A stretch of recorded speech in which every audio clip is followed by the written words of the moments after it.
Belum sempat nonton film baru, jadi gue review film yang udah lama aja. Ini film favorit gue, Wall-E, kalau nggak salah ini keluaran Pixar ya. Pokoknya gue demen banget sama film ini dan sering nonton, dan belum lama gue nonton lagi, mungkin beberapa minggu yang lalu. Jadi Wall-E ini ada sebuah distopian mengenai dunia yang mungkin terjadi di masa depan. Sebenarnya sangat ironi karena Wall-E ini kayaknya makin deket dengan reality gitu. Dia dibikin sebagai light-hearted, maksudnya film yang sebenarnya ceritanya ringan tapi artinya itu dalam gitu.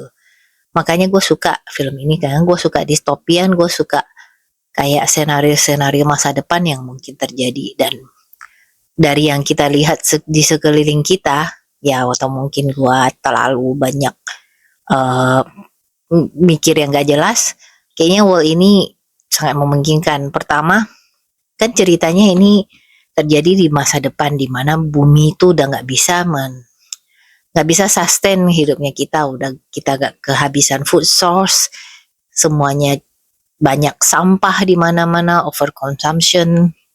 Akhirnya manusia pindah dan tinggal di ruang angkasa. Ceritanya mau bikin biar planetnya sembuh dulu baru balik gitu.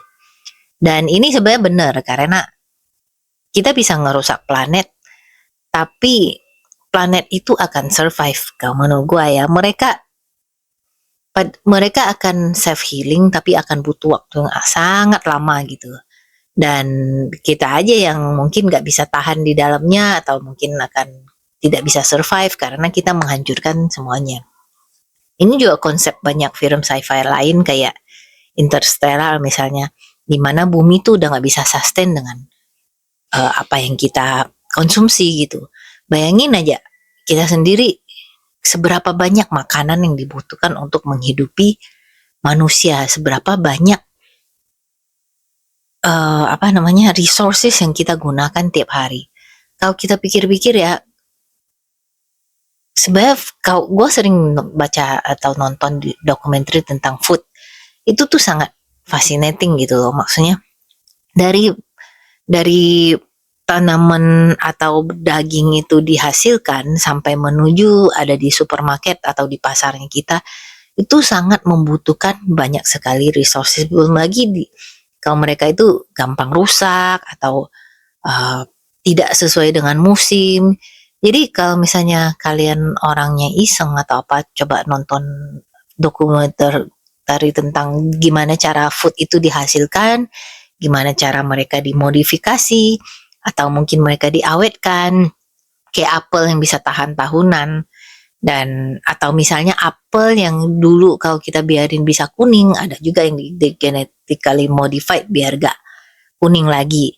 Atau pisang yang kita makan sebenarnya semuanya ada klon. Ini gue karena pisang-pisang alami atau mungkin kayak semangka alami itu nggak seperti apa yang kita makan sekarang. Jadi kalau misalnya kita dengar genetically modified, orang tuh mikirnya kayak, wah ini bisa jadi apa, kuman nih, bisa jadi mutasi nih. Ya memang, tapi kan mutasi itu banyak yang apa dengan arah positif gitu loh. Kalau misalnya makanan kita nggak di genetically modified, itu nggak bisa menghidupi kita semua gitu. Ya ini kenapa kemana-mana, karena ya inilah resources kita tuh udah makin berkurang. Gue tuh dulu sering baca, kalau mungkin dari, gue nggak tahu sekarang masih sama nggak statistiknya, dulu katanya tahun 2050 mungkin kita nggak bisa makan ikan seperti kayak sekarang karena laut tuh makin berkurang, makin dieksploitasi. Bahkan dulu waktu gue masih aktif diving, itu tuh kayak kapan sih gue hidup di waktu yang keren gitu, karena tiap kali gue diving orang bilang, oh dulu tuh kayak gini tuh lebih bagus lagi. Dan pada saat gue kesana masih bagus, tapi bener juga sih karena kalau gue mengunjungi tempat yang sama dalam kurun waktu tahun yang agak berbeda, gue sendiri bisa ngelihat perbedaannya. Misalnya dulu dulu nih gampang ketemu satwa kayak gini, tapi sekarang mau nyarinya tuh susah karena mereka makin berkurang, karena habitatnya berkurang, koralnya mulai berubah gitu. Jadi kelangkaan makanan, kelangkaan resources itu sangat real gitu. Ya mungkin kalian gak expect gue harusnya fun gitu review ini, karena film ini tuh sebenarnya lucu, tapi kalau dilihat dari dalam itu kenapa yang bikin gue suka, karena ini bikin kita mikir. Sekali lagi Wall-E juga menceritakan kalau manusia itu akhirnya akan sangat bergantung dengan robot. Ya mungkin pada saat Wall-E dikeluarin kita tuh pikirannya masih lugu gitu, masih robot itu gunanya untuk membantu manusia, meringankan pekerjaan kita, membantu kita, mengurusin kita gitu. Itu emang seharapan semua manusia kali ya, sampai sekarang terbukti ternyata robot itu bisa macam-macam. Mereka bisa bisa manipulasi dari segi kayak bot, di mana-mana sekarang kayak sosial media, kayak informasi itu tuh banyak misinformation dikarenakan oleh AI atau bot, atau AI mengambil pekerjaan manusia. Jangan mikir kalau pekerjaan itu banyak yang gak aman lah gitu. Gue salah satu yang kena karena kerjaan gue dari segi kreatif tuh sangat berpengaruh, karena AI itu bisa menggantikan, bukan menggantikan, maksudnya dia bisa menyontek dan mengambil. Kemudian kayak misalnya dari segi buku, dari segi kreatif, gambar, grafik, itu tuh parah sih benernya. Apalagi sekarang mereka tuh makin susah dibedain. Gue lihat kayak kenalan atau keluarga, mereka tuh bisa kayak nunjukin, ih video ini lucu ya, terus mereka nonton, semuanya dibikin oleh AI. Gue gak nyalain mereka, karena mungkin mereka gak tahu, atau mungkin susah dibedakan, atau mungkin mereka terlalu. Tapi kalau dipikir, kenyataan ini sangat menjadikan gitu loh. Ya, again gue tuh orangnya paranoid. Kayak gue kapan ngeliat di bus, gue duduk di depan, di belakang orang yang sedang nonton berita. Terus berita ini ada kayak, apa namanya, jurnalis atau reporter gitu loh. Terus gue nggak bisa dengar suaranya karena gue kayaknya mereka pakai earphone atau bahasanya gue nggak ngerti. Tapi makin lama gue lihat kok mulutnya si reporter ini aneh sih. Ternyata itu AI. Jadi ini bukan cuma terjadi di berita, bahkan di mana-mana. Contohnya kayak ada orang yang bilang, kayak misalnya gue nggak tahu sih, gue jarang ngikutin, gue nggak pernah ngikutin ginian, kayak influencer yang jualan barang mungkin di marketplace atau apa, mereka tuh saking itunya mereka pakai AI version mereka sendiri untuk promosiin barang itu gitu.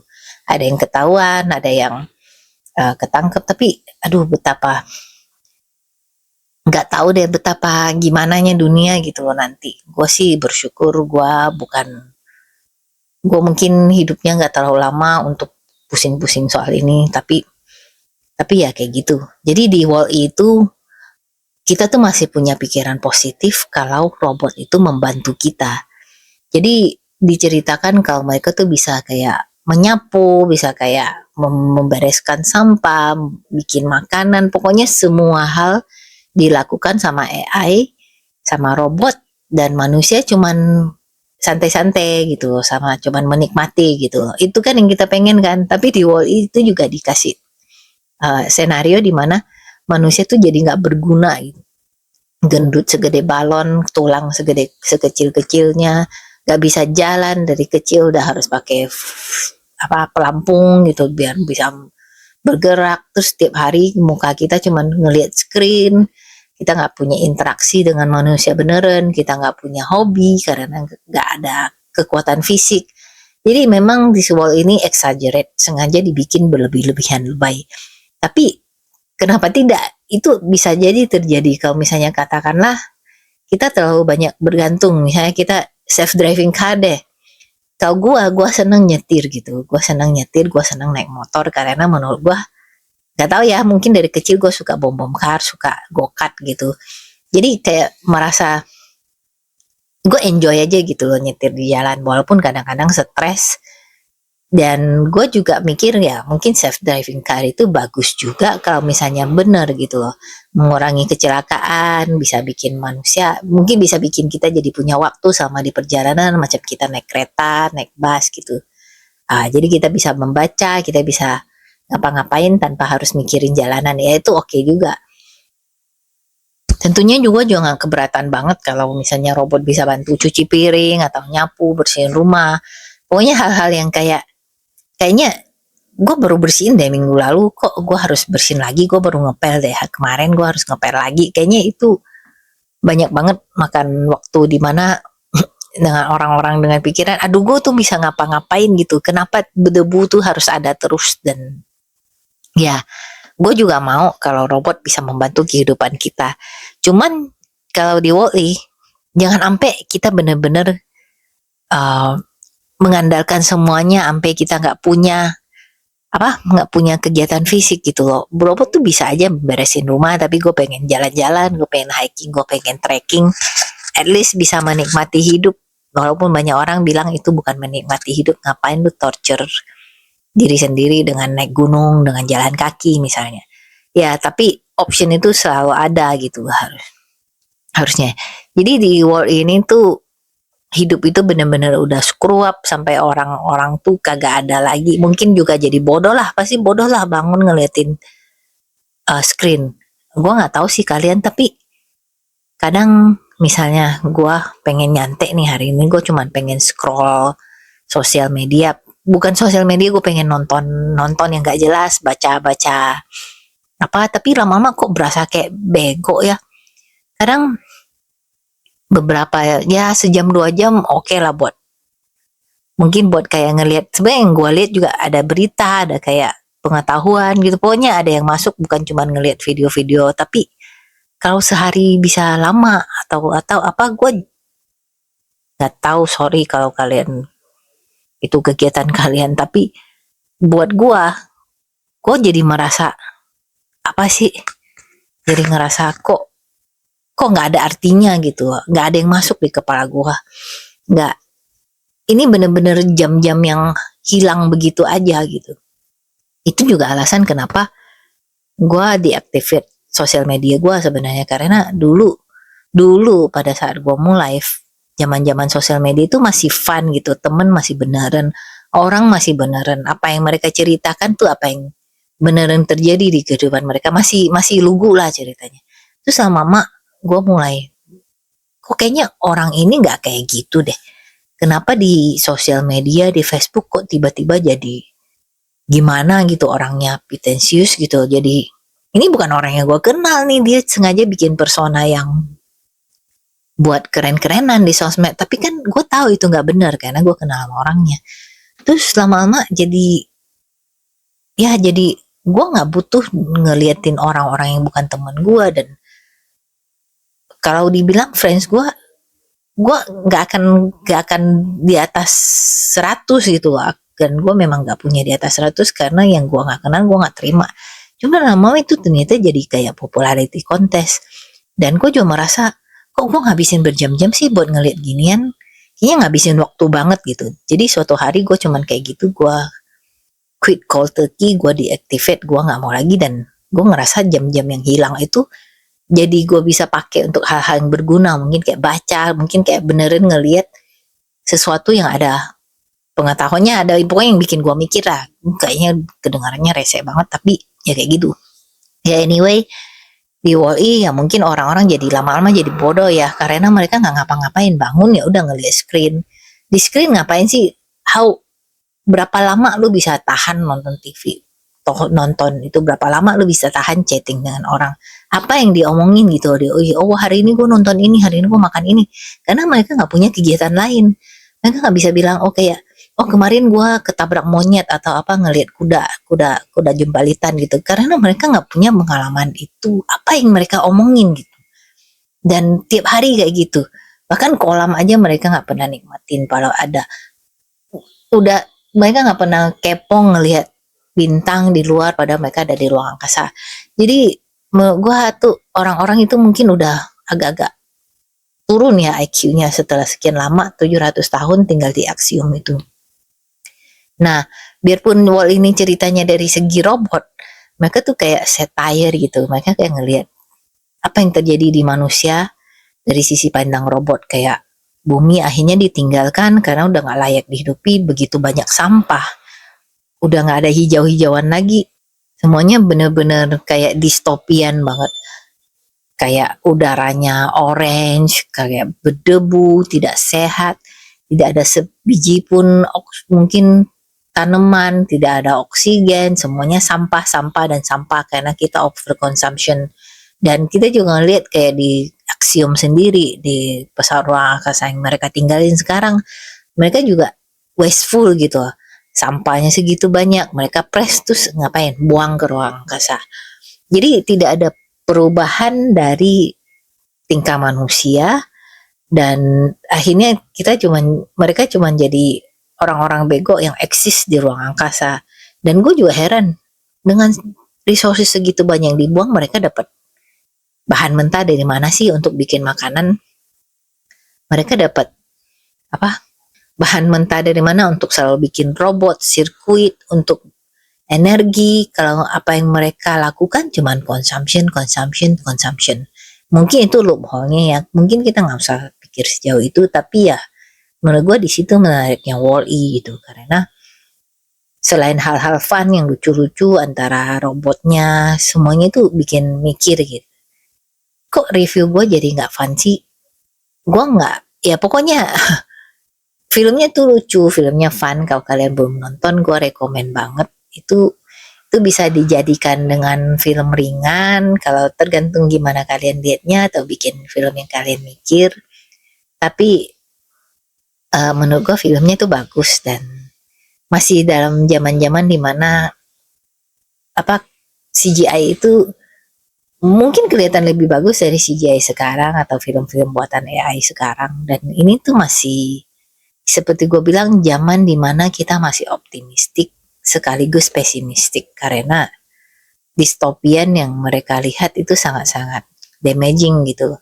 Dan biarpun endingnya bagus, maksudnya endingnya positif, tapi bayangkan berapa banyak usaha yang harus dilakukan manusia untuk bisa hidup di bumi lagi, apalagi dengan gendut-gendut itu. Ya di ceritanya sebenarnya, kalau kalian udah berhenti nontonnya, lihat kreditnya lucu, karena kreditnya juga ada kayak cerita lanjutan tentang apa yang terjadi begitu si Axiom mendarat. Dan menurut gue ya itu juga sangat optimis, karena gendut-gendut itu memutuskan mereka untuk memperbaiki bumi lah ceritanya, menyembuhkan bumi, menanam lagi gitu. Tapi kalau bisa kita bayangkan, semua orang yang tiap hari ngabisin waktunya duduk-duduk, terus mereka sekarang harus bercocok tanam, misalnya harus tinggal di bumi yang masih nggak layak, harus belajar jalan lagi, itu tahan berapa lama sih? Mungkin kecuali kalau memang manusia masih punya IQ dan masih punya keinginan, jadi mereka mungkin mau belajar gitu. Tapi kalau selama ini mereka terima-terima aja hidupnya kayak gitu, menurut lu emang berapa gede sih kemauan mereka untuk berubah gitu? Karena orang-orang pasti maunya hidup nyaman, dan bisa dibilang kalau udah nggak bisa jalan dengan segede itu, mana mungkin mereka mau keluar di udara panas untuk bercocok tanam, dan kapan hasilnya bisa bisa ada gitu. Ya mungkin mereka sekalian sambil hidup di Axiom, tapi gue agak ragu sih. Tapi ya nggak apa-apa, itu kan endingnya ending positif. Jadi apalagi tentang Wall ya, Wall ini sebenarnya agak-agak romance yang cute gitu, yang nggak lebay, yang nggak jijai gitu, tentang dua robot yang tampangnya beda. Satu macam Nokia Bata zaman dulu yang bisa buat nimpuk pencuri dan benjol, dibandingkan dengan mungkin dengan iPhone yang ceritanya slick atau apa si Eve sih namanya. Terus juga mungkin kita ngerasa nostalgic ngelihat barang-barang si Wall-E, kayak dia punya Rubik Cube, kayak punya video-video zaman dulu, atau mungkin barang-barang yang ada di, gue suka ngeliatin detail-detail barang-barang apa yang ada aja di kayak di sampah-sampahnya dia gitu. Terus juga kalau secara mungkin kalau dipikir secara logika, kalau misalnya memang bumi ini udah nggak layak dihidupi, ya bisa jadi sih kita migrasi ke planet lain kalau misalnya emang teknologi udah memungkinkan, atau mungkin kayak Axiom. Tapi seberapa banyak sih si Axiom itu bisa menampung manusia gitu? Apakah ada banyak Axiom di luar? Apakah mungkin banyak juga ini Axiom itu cuman segelintir manusia yang masih tetap ditinggal di situ, sementara banyak yang lain yang mungkin udah nemu planet lain atau mungkin udah sustain di bagian lain di bumi, bisa aja sih. Karena nggak mungkin itu adalah wakil dari seluruh kehidupan di bumi waktu itu. Dan gue juga nggak kebayang yang bisa gimana tahun-tahun terakhir sebelum mereka memutuskan untuk pindah, mungkin kayak Interstellar kali. Interstellar itu ceritanya di mana bumi tuh nggak bisa menghasilkan apa-apa lagi, cuman jagung dan jagung tuh cuacanya udah gak pas, kita udah nggak bisa agriculture, udah nggak bisa punya resources, kita harus pindah gitu. Satu-satunya harapan untuk bisa hidup adalah pindah karena planetnya udah nggak bisa sustain lagi, kita rusak. Ya jadi itu mungkin problem masa depan lah, bukan problem gue. Anyway, kalau nyari, menurut gue ini recommend untuk semua orang, recommended untuk anak-anak juga, untuk orang-orang rese kayak gue, atau orang-orang yang cuma mau cari hiburan. Ini tuh film yang sangat bagus menurut gue. Sayang banget sekarang udah gak banyak film yang bisa bikin kita mikir kayak gini. Jadi ini recommend banget, dan gue akan selalu sesekali nonton lagi karena ini film favorit gue all time. Oke, karena ini film favorit gue kasih 10/10. Thank you.